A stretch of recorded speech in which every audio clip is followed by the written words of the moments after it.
Hey everyone, it's Warren, and it's time to vote on which theory you thought was the best. Here's a recap of all of the theories that won. Be sure to vote on which one you thought was your favorite at the end. Theory number 4 comes from Gunter S, and he has a theory that the snap split the universe in two. Gunter said that the snap didn't kill everybody, it literally split the universe in two.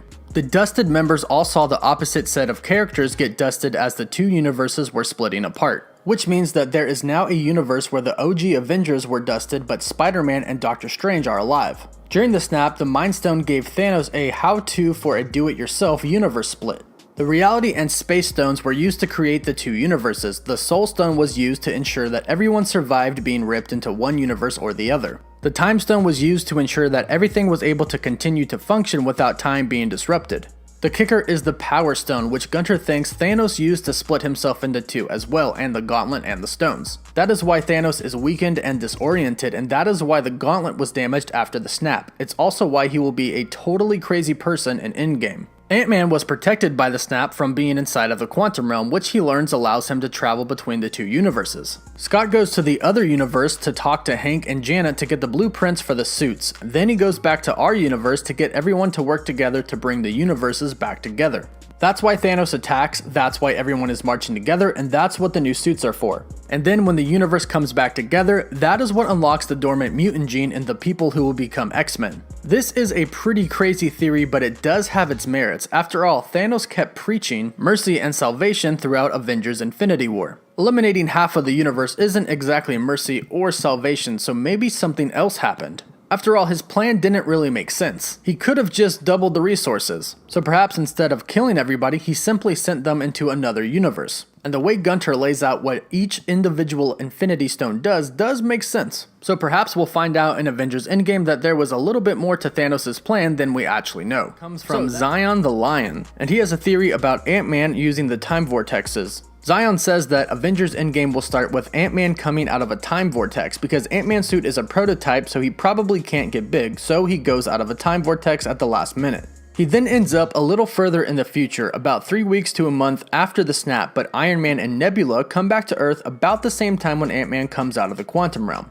But soon after, Thanos comes to attack the Avengers and almost kills all of them because Thanos gets a vision of himself dying from Captain America or Hulk wielding the gauntlet along with the other Avengers standing in front of him. It's in the scene in the new trailer where Thor, Captain America, and Iron Man are walking up to Thanos. Thanos ends up defeating them, but Ant-Man has his van at the Avengers facility and goes back into the quantum realm before he dies. He goes back inside of the quantum realm and he finds that quantum city, and inside of the quantum city he finds Doctor Strange. Doctor Strange will tell Ant-Man which time vortex to go through that will cause their one winning scenario to happen, and at the same time this will create the multiverse.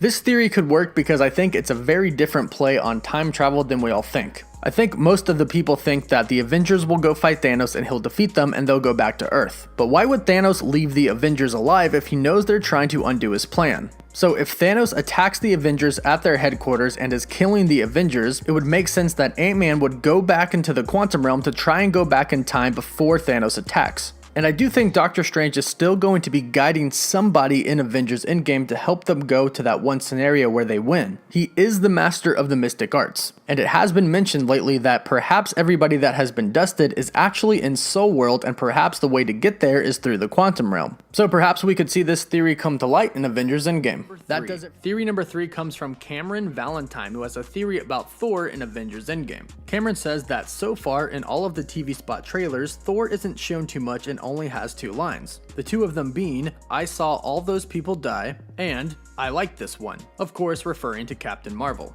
Throughout all the trailers, he seems lost in thought and traumatized by all the deaths that he feels responsible for not going for the head. And we now know that some time passes in Avengers Endgame, maybe even a couple of years. And we know that Thor is very emotional and highly driven by impulse. So after all this time passes, Thor probably wants to go and fight Thanos to get a second chance, but doesn't know if it's the right decision or not. So he starts to have differences with the Avengers and ultimately decides that he needs to go find and fight Thanos. And then Captain Marvel has to stop him. She's the only one who's strong enough to actually be able to stop him. This is why Thor and Captain Marvel are missing in all of the TV spots and trailers in the scene where all of the Avengers are wearing their white suits. Thor and Captain Marvel have gone off together and will most likely form a bond. After all, Thor and Captain Marvel are both extremely powerful and emotional beings that have dealt with a lot. And the line, "I saw all those people die," could be Thor talking to Captain Marvel. He could be explaining everything that has happened to him, his brother turning into evil, his entire family's death, the destruction of Asgard, and then Thanos snapping away half of the people in existence.